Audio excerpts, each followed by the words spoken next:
5 Ways Foreign Powers Influence Pacific Island Politics. The Pacific, a vast ocean dotted with island nations, rich in culture, community, and resilience. But while the world often sees paradise, geopoliticians see a strategic chessboard. Today, I'm taking you through 5 major ways foreign powers influence the politics of Pacific Island nations, and what that means for the future of sovereignty, diplomacy, and regional unity. 1. Strategic military bases and agreements. Let's begin with military strategy. For decades, the United States has maintained a strong presence in the Pacific through bases in Guam, American Samoa, and agreements with Micronesia and the Marshall Islands. These Compact of Free Association (COFA) nations receive funding and defense guarantees in exchange for exclusive U.S. military rights.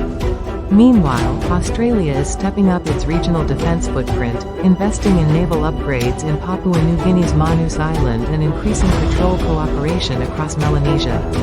But the most recent and controversial entrant is China. Its 2022 Security Pact with Solomon Islands set off alarm bells in Washington and Canberra. The agreement raised fears of a possible Chinese naval base, sparking regional tensions. These military alliances shape domestic politics too. Governments often face internal debate over sovereignty, transparency, and militarization, especially when citizens feel excluded from the negotiations. 2. Development aid, loans, and debt diplomacy. The second major influence is economic aid and debt diplomacy. Infrastructure development is everywhere in the Pacific, from roads in Papua New Guinea to airports in Vanuatu.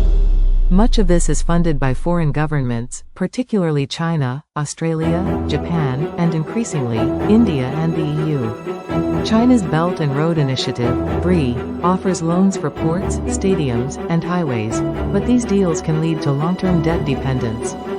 Tonga, for instance, has a public debt where nearly half is owed to China.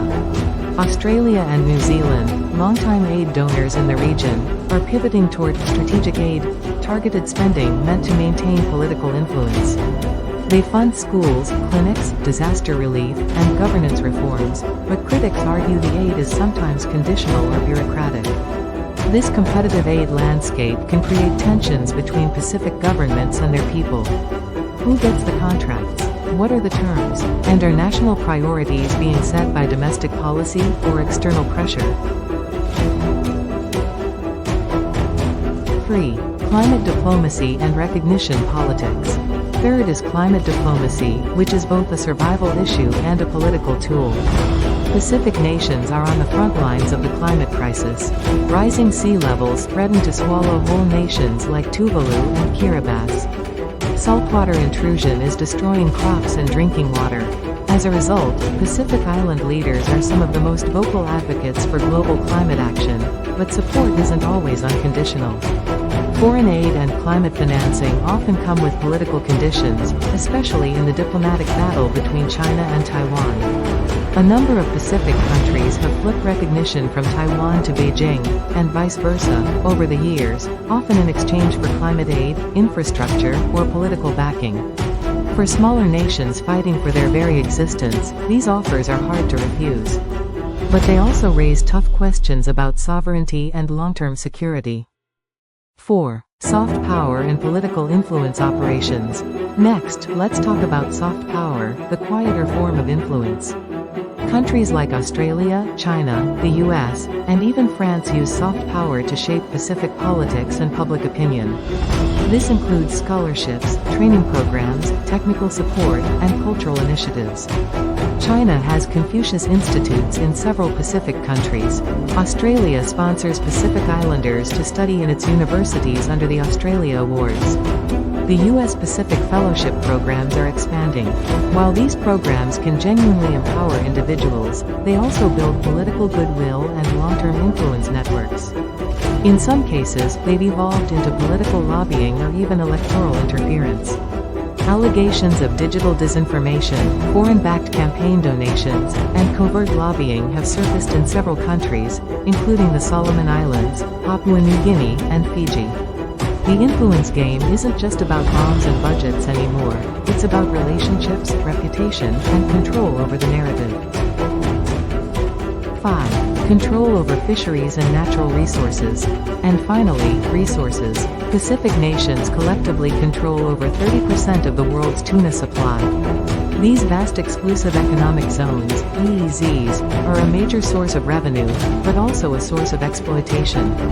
Foreign fishing fleets, especially from East Asia, sign multi-million-dollar agreements with Pacific governments, often for a fraction of the true value.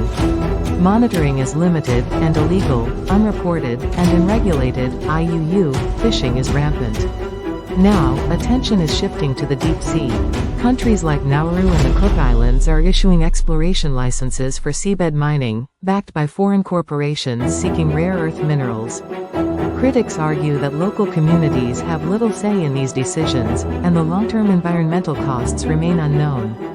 Once again, politics and profit are colliding beneath the waves.